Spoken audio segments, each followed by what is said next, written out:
नमस्कार, मैं हूं अजय। 7 बज चुके हैं। दिन की सभी खबरें इस वक्त तक की। SC/ST छात्रवृत्ति में घोटाला करने वाले आरोपी को गिरफ्तार कर लिया गया है। इस वक्त की बड़ी खबर आपको बता रहे हैं। EOW कानपुर सेक्टर ने युवराज सिंह को हाथरस से गिरफ्तार किया है। 1999 से 2005 के बीच छात्रवृत्ति के 57 लाख रुपए हड़पने का आरोप है। युवराज सिंह सिकंदरा में कई कॉलेजों का प्रबंधक है। जांच के दौरान 58 सरकारी कर्मचारियों और अधिकारियों का नाम घोटाले में सामने आया है। 58 लोगों के नाम।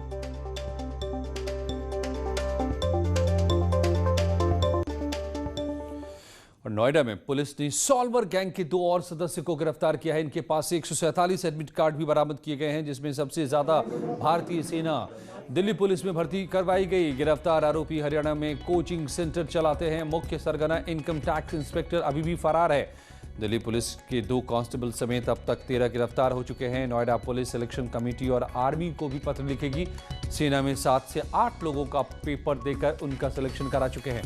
नोएडा में सेक्टर 58 पुलिस ने सॉल्वर गैंग के 2 और लोगों को पकड़ा है। नोएडा पुलिस ने सॉल्वर गैंग में 2 और लोगों की अरेस्टिंग की है। इस विषय पे बात करने के लिए हमारे साथ डीसीपी राजेश SG मौजूद हैं। उनसे बात करेंगे। सर, ये बताइए, आज 2 और लोगों की अरेस्टिंग की गई है। किन किन लोगों की अरेस्टिंग हुई है? नोएडा कमिश्नरेट में सेक्टर 58 थाना क्षेत्र में कुछ समय पहले हम लोग एक बहुत बड़ा सॉल्वर गैंग को पकड़ा था, जिसमें अभी तक 11 लोग जेल जा चुके थे। उसी क्रम में उसी कड़ी को आगे बढ़ाते हुए हम लोग 2 और लोगों को गिरफ्तार किया है, जिसमें दोनों मूल रूप से हरियाणा के रहने वाले हैं। एक पवन यादव और रवि सांगवान है, वजीर सांगवान है। तो ये वजीर सांगवान एक हरियाणा में एक कोचिंग सेंटर चलाता, विवेकानंद कोचिंग सेंटर के नाम से, और उसी में बहुत सारे जो कैंडिडेट्स जो आते हैं ट्रेनिंग लेने के लिए, उन्हीं लोगों को पैसा लेकर और सॉल्वर गैंग का माध्यम से नौकरी लगवाने की कोशिश करते थे, और पहले भी एग्जाम बहुत दे चुके थे सॉल्वर गैंग के माध्यम से। बात करने के लिए तो सुना आपने, नोएडा पुलिस का साफ कहना है कि इसमें जो भी अधिकारी या जो भी लोगों के नाम आ रहे हैं, उनकी अरेस्टिंग भी जल्द से जल्द कर ली जाएगी। कैमरा पर्सन अनिल के साथ प्रीति श्रीवास्तव, न्यूज़ 18 नोएडा। प्रयागराज से बड़ी खबर आ रही है। बाहुबली पूर्व सांसद अतीक अहमद को बड़ा झटका लगा है। इलाहाबाद हाईकोर्ट से अतीक को झटका लगा है। अतीक की बेटी मोहम्मद उमर की अग्रिम जमानत अर्जी खारिज कर दी गई है। हाईकोर्ट की लखनऊ बेंच ने खारिज कर दी अग्रिम जमानत अर्जी। लखनऊ के प्रॉपर्टी डीलर को अगवा कर पीटने का आरोप है। 2018 में लखनऊ के कृष्ण नगर थाने में दर्ज हुई थी FIR। सुप्रीम कोर्ट के निर्देश पर मामले की जांच CBI को दी गई थी। अतीक अहमद और उनके बेटे मोहम्मद उमर समेत कई आरोपी दूसरी बार अग्रिम जमानत अर्जी कोर्ट में उन्होंने दाखिल की थी। कोर्ट ने अपराध की गंभीरता को देखते हुए जमानत देने से इनकार कर दिया है। धमकाने का मामला। प्रॉपर्टी डीलर को लखनऊ में अतीक के बेटे की जमानत अर्जी को खारिज कर दिया गया है। और रामपुर से समाजवादी पार्टी के सांसद आजम खां के जरिए बनवाए गए मुमताज खां पार्क का नाम बदलकर अब मौलाना अबुल कलाम आजाद पार्क कर दिया गया है। उस वक्त के SP सरकार में मंत्री रहे आजम खां ने सरकारी पैसे अपने घर के पास अपने पिता मुमताज खां के नाम पर पार्क बनवाया था। उस दौरान भी पार्क के नाम को लेकर के विरोध हुआ था। केंद्रीय मंत्री मुख्तार अब्बास नकवी ने इसका लोकार्पण किया था। अमृत योजना के तहत बनाए गए इस पार्क में करीब 60 लाख रुपए की लागत आई थी। पार्क का नाम आजम खां ने अपने पिता मुमताज खां के नाम पर रखा था। पार्क के लोकार्पण के लिए केंद्रीय मंत्री मुख्तार अब्बास नकवी रामपुर पहुंचे। पार्क के लोकार्पण से मौके पर उन्होंने कहा कि स्वतंत्रता सेनानियों ने देश के लिए अतुलनीय योगदान दिया है। उनके नाम देशवासियों के लिए गर्व का विषय है। साथ ही कहा कि पार्क का नाम पहले ही मौलाना अबुल कलाम के नाम पर होना चाहिए था। आपको बताएं कि ये पार्क आजम खां के घर से महज चंद कदमों की दूरी पर है।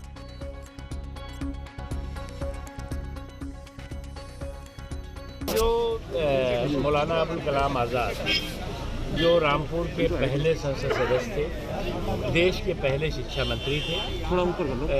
बहुत अफसोस की बात है कि रामपुर के आज़ादी के बाद जो पहले संसद सदस्य रहे हों, देश के पहले शिक्षा मंत्री रहे हों और स्वतंत्रता संग्राम के अग्रणी सेनानियों में से रहे हों, उनका सपा सरकार में आजम खान के पिता के नाम से बने मुमताज पार्क का नाम आज बदल दिया गया है।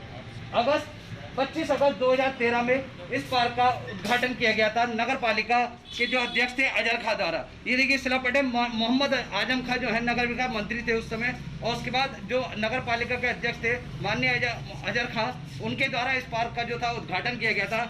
अब सरकार बदलने के बाद भाजपा की जब सरकार आई तो इस पार्क का नाम बदलने की मांग की गई और आजम खान के पिता के नाम पर रखे गए मुमताज पार्क का नाम आज बदल दिया गया है, जिसका नाम अब देश के पहले शिक्षा मंत्री और रामपुर के पहले सांसद मौलाना अबुल कलाम आज़ाद के नाम से इस पार्क का नाम आज रखा गया है, जिसका केंद्रीय मंत्री मुख्तार अब्बास नकवी जो है उन्होंने इसका नामांकन किया गया है। आज से इस पार्क को मौलाना अबुल कलाम आज़ाद के पार्क के नाम से जाना जाएगा। विशाल सक्सेना, न्यूज़ 18 रामपुर।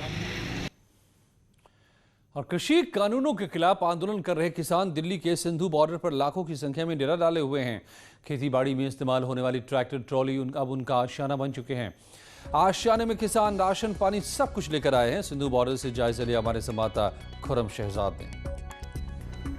इस वक्त मैं सिंधु बॉर्डर पर हूं और यहां पर किसानों का जो एजिटेशन चल रहा है, आंदोलन चल रहा है, उसमें सैकड़ों की तादाद में लंगर लगे हुए हैं। ऐसे एक लंगर पर हम यहां पर मौजूद हैं। आप देख सकते हैं किस तरीके से यहां पर लंगर चल रहा है, लोगों के लिए खाना बन रहा है, पूड़ियाँ बन रही हैं और कितने लोग जो सेवा का काम है वो करते हुए आपको दिखाई देंगे और कितने लोग ये लंगर खा रहे होंगे, इसका अंदाज़ा इस खाना बनाने को लेकर के सिर्फ एक लंगर पर आप अंदाज़ा लगा सकते हैं कि किस तरह से यहाँ पर लंगर की व्यवस्था है। ये जो लंगर है आप देखेंगे कितने लोग यहाँ पर खा रहे हैं, खाना लगातार बन रहा है, पूड़ियाँ बन रही हैं और तली जा रही हैं।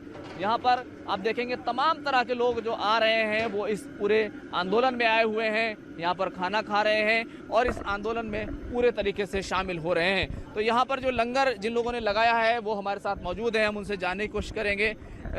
ये लंगर कब से चल रहा है और क्या क्या कहाँ का लंगर है ये लंगर 4 तरीक तो शुरू कराया जब रोपड़ गुरुद्वारा हेड दरबार कोट प्राण साहब का लंगर है और यहाँ पर हज़ारों लोग हैं। इन लंगरों से ही हज़ारों आंदोलनकारियों का पेट भर रहा है और ये आंदोलन जिंदा है। जाहिर सी बात है पूरी तैयारी यहाँ पर है। कैमरामैन हरीश के साथ खुरम शहजाद, सिंधु बॉर्डर, दिल्ली।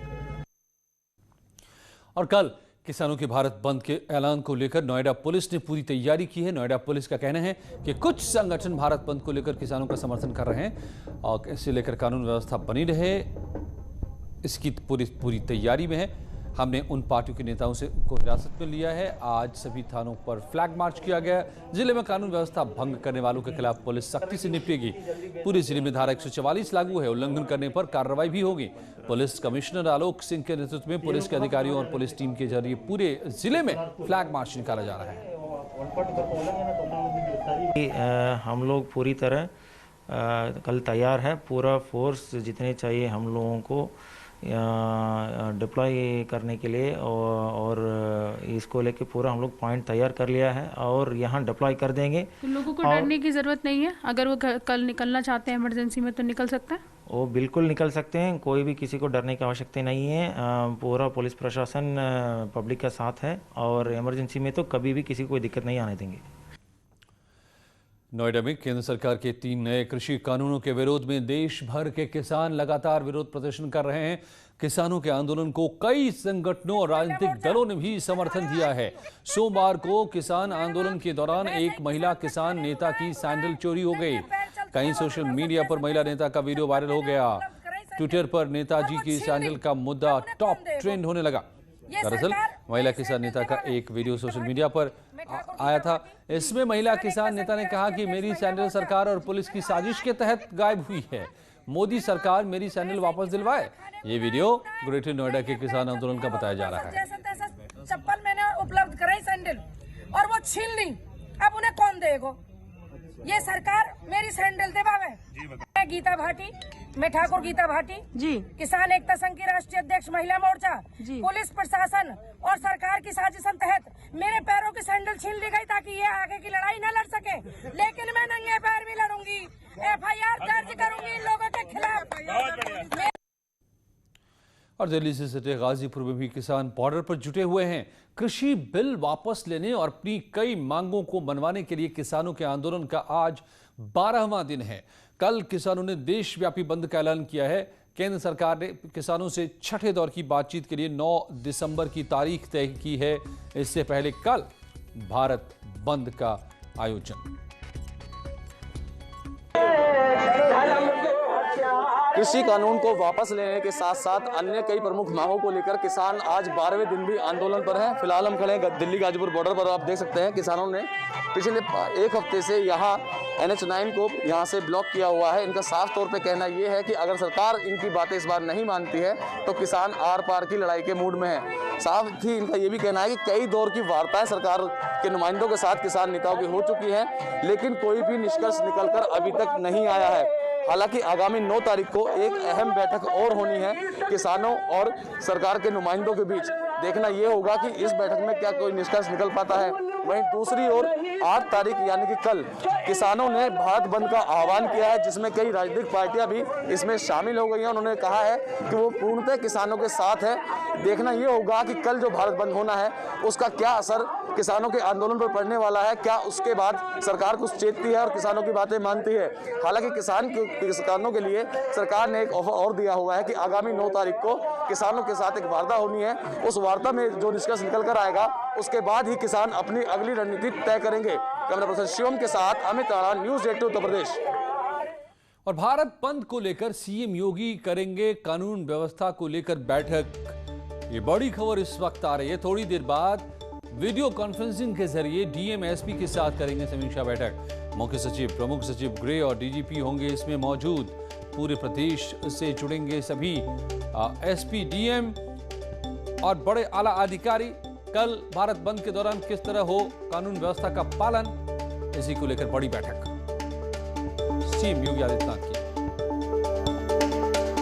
दरअसल 8 तारीख को जो भारत बंद का ऐलान किया हुआ है उसके तहत कानून व्यवस्था ना बिगड़े और अराजकता ना पैदा हो, इसे देखते हुए पूरी चौकसी बरती जा रही है। केंद्र सरकार ने एडवाइजरी जारी की है और प्रदेश की सरकार भी चौकस है और साफ कह दिया गया है कि किसी भी तरह से अराजकता पैदा ना हो, किसी भी तरह से शांति भंग नहीं हो।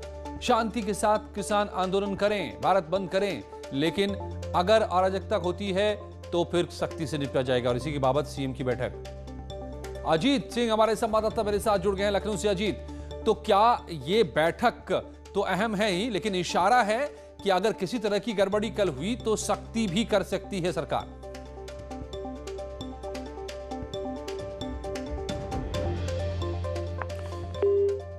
आपको ये जो कहा गया है कि गृह मंत्रालय की तरफ से जो एडवाइजरी जारी की गई है कि शांतिपूर्वक किया जाए आंदोलन, और अब ये बैठक।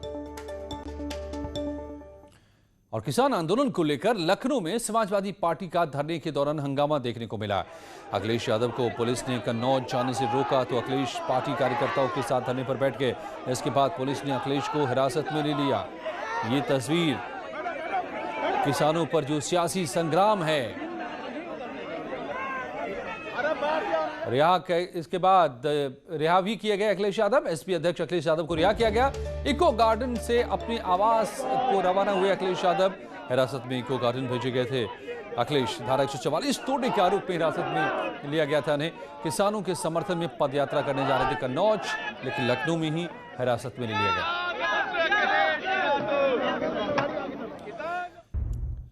काशी के कोतवाल कहे जाने वाले काल भैरव का जन्मोत्सव इस साल भी बड़े धूमधाम से मनाया गया। काल भैरव बाबा को लेकर चढ़ावा भी चढ़ाया गया और उनसे उनके नाम के साथ काटा भी गया। हर बार बाबा को 6 क्विंटल का केक चढ़ता था, लेकिन कोरोना काल में इस बार 3 क्विंटल तक ही रह गया। इस बार केक को कोरोना वैक्सीन के नाम से बनाया गया था। केक का नाम रखा गया KBV यानी काल भैरव वैक्सीन। लोगों का मानना है कि वैक्सीन आने वाली है, इसलिए उसके पहले वैक्सीन रूपी केक को बाबा के नाम से काटा गया ताकि वैक्सीन फुल प्रूफ तैयार हो।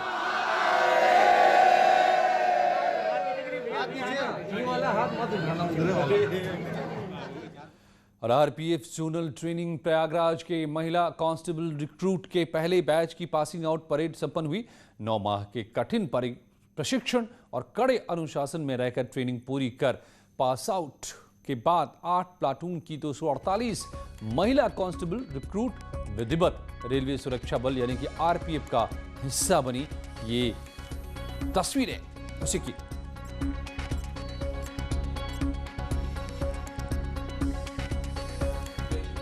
हाँ, मिल रही है यार, ये रहेगा।